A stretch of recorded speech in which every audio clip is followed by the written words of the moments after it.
Bonjour à tous, alors on se retrouve aujourd'hui pour la lecture du chapitre 5 de la curieuse histoire d'un chat moribond, un livre de Marie-Renée Lavoie aux éditions belges Alice Jeunesse. Alors installez-vous, le chapitre 5 s'intitule « Oh, chauffage électrique de mes rêves !» C'est parti. Il n'était pas mort? Non, il était juste coincé dans le sac de l'aspirateur.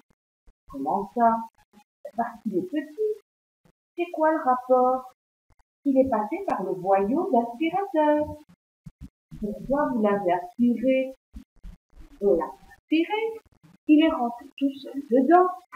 Ah, mais qu'est-ce qui serait arrivé s'il avait été mort dedans? Rien. Il serait devenu un squelette? Mais non, pas dans un sac d'aspirateur. Pourquoi? Parce que, manqué, t'as pas touché à terre. Oui, j'ai touché. Non, pas en même temps que t'as dit pizza. Donc tu as fait en même temps que tu dis pizza. Oh, tu triches. Non, c'est toi. Ok, petit bébé, vas-y d'abord. C'est toi le bébé. Non, toi. Elles se sont disputées comme ça pendant un petit moment, avant de partir chacune de son côté. Tout était fini. Elles ne seraient plus des amies, plus jamais. Oh non. Fini, fini, fini. La plupart des phrases qu'elles se lançaient à la tête commençaient par « toi, c'est juste une » et se terminaient par des insultes construites avec les mots menteuse, aveugle, grosse, puante, face de paix, tête de nœud, pipi, caca, vomi, crotte, etc. Du grand art. De toute façon, je m'en vais au chalet. Aucune des deux n'a tenu à ajouter quoi que ce soit à cet argument capable d'anéantir tout le reste. J'allais donc passer quelques jours seule à la maison, ce que je ne détestais pas. Il me laissait des tonnes de bouffe. Toutes les toilettes restaient propres et une gentille voisine venait habituellement me voir le matin et le soir pour me donner une très généreuse part de tout. Des petites vacances bien méritées, quoi. Par contre, ce jour-là, encore hantée par la querelle de l'élastique, la petite fille a oublié de vérifier si j'étais bel et bien dans la maison avant de partir. Je me roulais sur le dos dans le jardin quand j'ai entendu la portière de l'auto se refermer. Personne n'avait pensé à moi. Personne. Moi, le petit chat fragile qui meurt tout le temps. Mes parents avaient la tête dans les bagages. La petite l'avait dans la bagarre. Et moi, j'allais moyenner dans la cour pendant tout le temps de leurs petites vacances. Ils avaient même barré la châssis. Et bien sûr, comme dans les films pourris, le mauvais temps a débarqué en ville avec son humeur maussade, précisément à ce moment-là. La pluie saignée a tambouriné sur tout en un joyeux crescendo, transformant ses fines gouttelettes en une averse de corps en l'espace de quelques secondes. Il n'y avait plus d'issue possible. L'eau s'infiltrait partout, même entre les planches du balcon sous lequel j'avais d'abord trouvé refuge. Quand d'aventure je me cachais dans un endroit qui était sec, comme sous une voiture, le vent changeait aussitôt de direction pour me gifler de ses grands doigts mouillés. J'étais trempée, comme si on m'avait lancé dans un lac. Il pleuvait tant qu'on pouvait se noyer de l'eau. Misère! Les vacances au chalet sont pour moi une pause agréable quand je suis à l'intérieur. Pendant ce temps-là, j'ai à manger, à boire, une litière personnelle. Je peux dormir partout, protégé par le toit et les murs. Je n'ai là aucun ennemi naturel des plages. Je dors sur le dos, comme une crêpe, sans bouger, ce que je ne fais jamais en présence de mes humains. Sinon, je me retrouverais illico chez le vétérinaire. Dehors, par mauvais temps, je n'ai rien à manger, que de l'eau de pluie polluée à boire, que des trous de boue pour toute litière, même les cache-caca font pitié sous la pluie. Et je ne peux pas fermer l'œil de peur qu'un ennemi ne m'assaille par-dessus. C'est le paradis et l'enfer. si vous voyez ce que je veux dire. Trémaché, lui, n'en souffrait pas du mauvais temps. Il n'a pas de maison. Dehors, c'est chez lui. La boue, les roches, la neige, la faim, c'est son confort. L'escalier de la voisine, par une pluie battante, je l'ai vu dormir comme un roi. Je crois qu'il a une peau de plastique sous son poil. Ça expliquerait bien des choses. Le deuxième jour, ou le 2000e, j'ai vite perdu le compte, comme je n'étais plus qu'une guenille en décomposition et que le déluge continuait. J'ai décidé de me prendre en main et de chercher à améliorer mon sort. On fait sa vie aussi, et je suis un chat existentialiste. J'ai d'abord attaqué un sac à ordures pour pouvoir manger. Je ne le crie pas sur le toit et je n'ai rien d'autre à ajouter là-dessus, sinon que, pour qu'elle s'habille, il faut commencer par bouffer. Il faisait encore très noir. Personne ne m'a vu. Sauf Trémaché qui passait par là. Mais Trémaché passe toujours par là. Ensuite, j'ai choisi d'aller me pêcher dans la seule maison où il me semblait possible d'entrer et de sortir en un court laps de temps, soit dans la maison du petit livreur de journaux d'en face. Je l'avais observé des millions de fois par la fenêtre du salon. Sa routine matinale se déroulait en 8 étapes, réglées en 40 jours. 5h45, récupération des journaux couplés comme des jambons sur le palier de la porte. 6h, blocage de la porte arrière et sortie du chariot ou du traîneau selon la saison. 6h02, sortir des journaux déjambonnés. 6h02 départ. 7h07, retour. 7h08, reblocage de la porte arrière pour le rapatriement du moyen de transport de saison. 7h08, entrée du petit garçon et du moyen de transport. 7h02, départ pour l'école. C'était très facile pour moi de me glisser dans son emploi du temps, de profiter des blocages de la porte pour entrer et sortir. Si tôt le matin, le petit gars avait les yeux pleins de crocs et ne voyait rien. Le reste de la famille me semblait prendre vie tout plus tard. Ça me donnait plus d'une heure pour me coller sur le calorifère de l'entrée et me sécher le poil. J'ai d'abord repensé l'horaire pour ne pas me faire faim.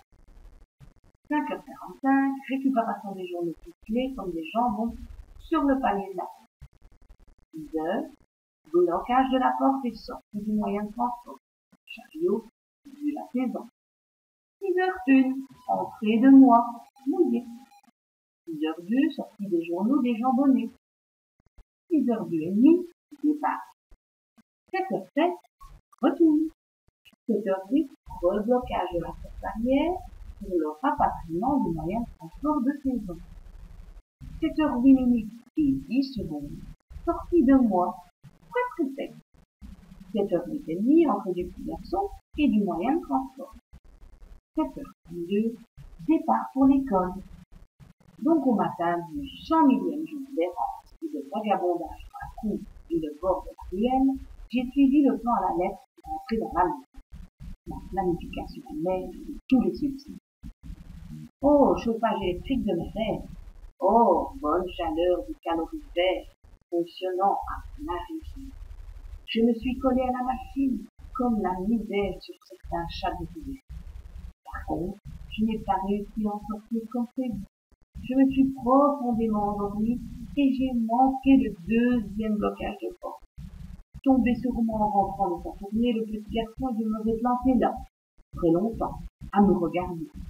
J'essayais d'avoir l'air d'une peluche abandonnée en ne clignant pas des yeux.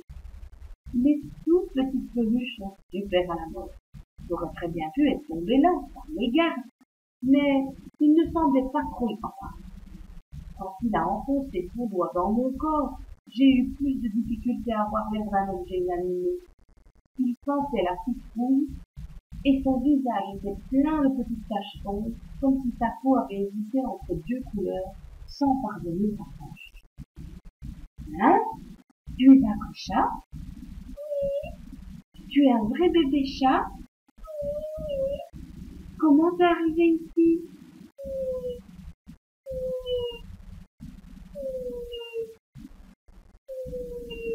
Tu as faim?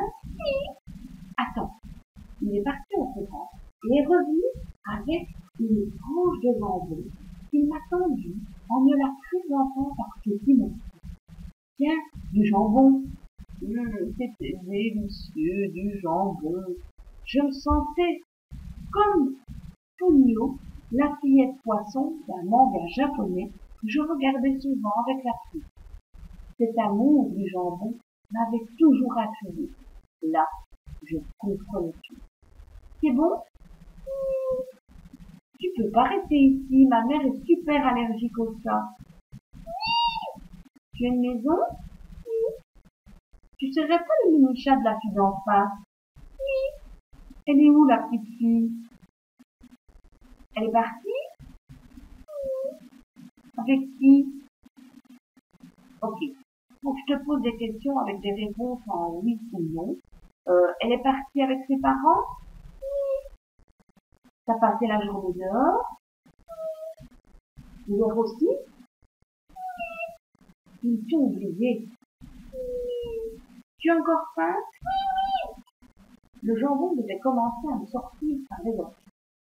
Tu as froid? Si j'étais encore restée près du calorifère, j'aurais pris.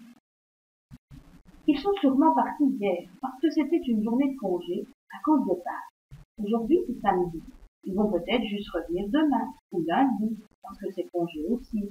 Mais, je pourrais peut-être te cacher pour que tu restes ici. Oui? Tu t'appelles comment? Ok, je vais t'appeler Mi. Moi, c'est Bibi. Moi qui m'étais habituée aux poupées, aux élastiques, aux déguisements et aux jeux de main, je me retrouvais catapultée dans la vie fascinante d'un globe trotteur. Je crois que dans la seule journée de samedi, nous avons parcouru la moitié de la planète. Il m'a calé au fond d'un capuchon moelleux de chandail comme une main kangourou, typiquement italien comme moyen de transport. Et nous nous sommes lancés dans un voyage autour du monde à vélo. Nous roulions à vive allure, cheveux et poils au vent. Il fonçait avec tant d'énergie et de fougue qu'avant la fin de la matinée, nous étions rendus très très loin en Afrique, je pense. J'avais assez souvent regardé la carte du monde tirée au mur de la chambre de l'Afrique pour savoir évaluer la distance partie. Là-bas, nous avons joué au basketball avec des amis, fait de la planche à roulettes, des parties de billes, de balles, de ballons. Les garçons du village ont raconté des contes et des légendes du pays. Nous nous sommes vraiment bien amusés et j'ai appris plein de choses. Nous nous sommes vraiment bien amusés. J'étais content d'apprendre qu'il n'y a pas que des lions et des girafes en Afrique. Ma seule déception, j'aurais bien aimé croiser Kirikou, mais c'est si grand l'Afrique et lui est si petit. Après, grâce au vélo supersonique de Billy, nous avons pu rentrer pour les dîner. Pendant le repas, je suis restée bien cachée dans le fond du capuchon de son chandail, ce qui n'a pas empêché sa mère d'éternuer quelques fois. Roulée en boule dans le cou du petit garçon, les poumons encore pleins de l'air de l'Afrique, je me suis endormie en ronronnant. Une fois de retour dehors, Billy a plongé sa main dans un sac pour en sortir une belle tranche de jambon bien rouge. Il avait pensé à moi. Je ne sais pas dans quel pays pousse le jambon, mais je me promets de le visiter un jour. Dans l'après-midi, nous nous sommes rendus en Chine, au bord d'une rivière, je crois. Là-bas, nous avons emprunté un radeau abandonné pour parcourir tout le continent sur les eaux. Les berges du fleuve étaient parsemées de plantes exotiques et d'un genre de pommier chinois en fleurs. C'était tout simplement magnifique. Nous avons ensuite découvert des terres forêts qui n'appartiennent encore à personne. Tu imagines si tout le monde commençait à planter des drapeaux partout pour dire « ça c'est à moi, ça aussi, et là c'est à toi ». Oui. Imagine le bazar. Oui. C'est à tout le monde la fête. Oui. Peut-être qu'on pourrait mettre un drapeau pour dire que c'est à tout le monde. Oui. Ok, je signe pour nous deux. Mais comme on n'a pas de drapeau, on s'est contenté d'inscrire notre message sur la berge dans le sable. Le message, ceci est la terre à tout le monde, Billy Robinson Rousseau, Nice. Ensuite, on a filé tout droit à Paris. Je comprends maintenant pourquoi on l'appelle la Bourguignère. C'est elle qui tient les fils électriques. J'ai reconnu tout de suite la tour. On a joué à la cachette avec des petits Français dans les parcs environnants. Probablement les Champs-Élysées ou le jardin des Tuileries. Il y avait plein de copains que Billy connaissait, ce qui m'a fait penser qu'il doit souvent voyager. Rien de plus facile avec un vélo comme le sien. On s'amusait vraiment bien, mais il a fallu rentrer. La nuit menaçait de nous tomber dessus avec sa noirceur de plomb et nous étions encore à des milliers de kilomètres de la maison. Je me suis glissée dans le capuchon et ensuite dans un lourd sommeil. Je n'avais pas l'habitude de tant jouer, tant courir. Je ne sentais plus mon corps. Seul mon cœur surexcité continuait à courir. Il m'a caché dans sa chambre pour la nuit. Il m'a laissé dormir sur son oreiller, dans son odeur de citrouille. J'ai dormi d'un sommeil de briques, habité par des fleuves tumultueux et des arbres pleins de grands jambons, prêts à essayer. Le lendemain, nous avons repris la route à vélo, parcouru la moitié de la planète avant le dîner, l'autre moitié après. Le gars qui a épaté tout le monde dans l'ancien temps en faisait le tour du globe en 80 jours n'avait de toute évidence pas un très bon goût. Ce fut en revenant de l'Inde que nous sommes tombés sur Titi, criait et pleurait. Sa voix tremblait de désespoir. Elle me cherchait, moi, son petit chat, son mini-chat, son bébé chat, son petit chat. Ça se voyait au gonflement de ses yeux qu'elle pleurait depuis longtemps. Mon cœur s'est remis à battre la chamade, comme le moteur de la machine à coudre de sa maman. En période seconde, je me suis lancée vers elle, comme si sa vie en dépendait. Je ne savais pas qu'on pouvait être heureux. Je voulais sauter dans ses bras, me blottir dans son cou, ne plus jamais la quitter. Ma petite à moi, juste à moi. Je n'ai pas su ce qui s'était passé, mais j'ai ouvert les yeux chez le bébé. Oui, encore une, toujours lui. Fidèle au poste avec ses belles frisettes, fin prêt pour les bonnes nouvelles. Sur ma route, comme un nid de poule, il s'est encore amusé à me tripoter tel un sac à surprise. Mais je ne m'en suis pas bien tiré. Je m'en suis bien tiré. Pas de piqûres, pas de médicaments, pas de recommandations particulières. Il a seulement penché la tête, un peu triste sur le côté, et on a quand même été obligé de le cueillir. En tournant au coin de la rue, j'ai senti la citrouille avant même de voir Billy, qui faisait le pied de bruit devant la maison. Il était là, attendant le verdict. Même si j'étais encore terrassée par la fatigue, j'ai réussi à ouvrir un œil et à le saluer. Il a souri. La petite m'a tendu vers lui, comme pour montrer que j'étais encore en vie. Toujours là, pas fort, mais pas mort. C'est à cause de la forêt. Elle n'allait pas encore recommencer avec son histoire de forêt que personne ne comprenait. C'est quoi le rapport avec la forêt? Parce que son cœur est malade à cause de la forêt, à cause des moustiques ou des vers, ou des bœufs, ou d'autres choses.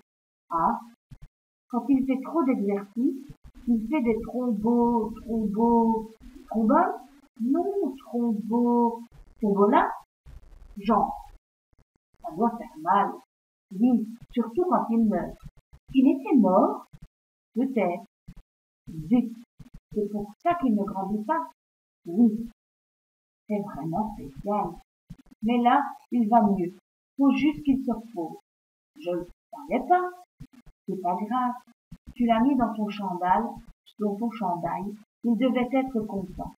Et puis, c'est ma faute, je l'avais oublié. La petite s'est remise à pleurer en m'aplatissant contre elle. Billy fouillait le fond de ses poches pour trouver quelque chose de réconfortant à dire. Moi, j'étais troublée d'apprendre que la forêt m'avait rongé le cœur sans que je ne le sache. C'était donc vrai. Je pouvais mourir à tout instant. Peut-être que je pourrais venir m'en occuper quand tu iras au chalet la prochaine fois. Je passe déjà le journal chez vous. Elle s'est tout de suite ressaisie. Ok, je vais demander à ma mère. Ils sont repartis chacun vers sa maison. C'était une scène déchirante. J'ai eu très peur de mourir encore parce que j'avais l'impression que mon cœur allait se fendre pour pouvoir suivre les deux en même temps. J'étais partagée par ce double amour que je n'arrivais même plus à savoir ce que je préférais entre le thon et le jambon. Fin du chapitre 5. Si tu aimes la suite de cette histoire, je te lirai dans une prochaine vidéo le chapitre 6 qui s'appelle « Tisha à mon signal, il lèche la pluie ».